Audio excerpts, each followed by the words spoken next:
I always thought he was the one that got away, until I realized why he left. I never believed in the one that got away. To me, it always sounded like something people said when they couldn't accept a normal breakup. Then I met him. I was 18, first year college, still trying to figure out who I was. He was in my org, always the quiet type. The kind of guy who didn't talk much in groups, but somehow always said exactly the right thing when he did. We started as friends. Study sessions turned into late night walks. Late night walks turned into me waiting for his messages more than I should have. He never rushed anything, never made big promises, but somehow, he was always there. And that was the problem. I didn't realize how much I was already attached until he started pulling away. It wasn't sudden, it was slow. Replies got shorter, plans got canceled. He still smiled at me in person, but something felt distant. One night, I finally asked him if something was wrong. He hesitated too long before answering. Then he said, "You're amazing. I just don't think I can give you what you deserve right now."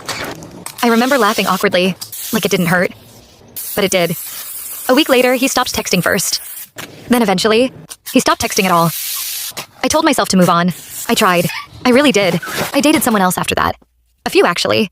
But there was always this quiet comparison I hated admitting even to myself. No one felt as easy. No one felt like him. Years passed. Life got busy.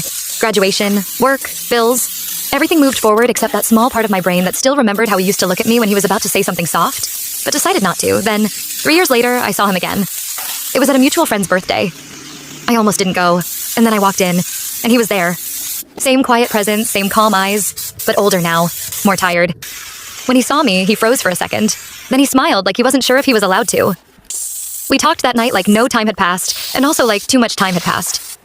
At one point, I finally asked him, "Why did you really leave?" He looked down at his drink for a long time before answering.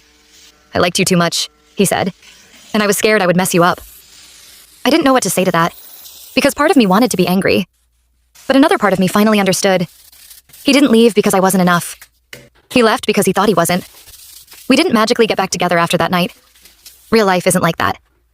But we did something slower. We stayed in touch, properly this time, with honesty, with boundaries, with grown-up versions of ourselves who finally knew how to communicate instead of disappear.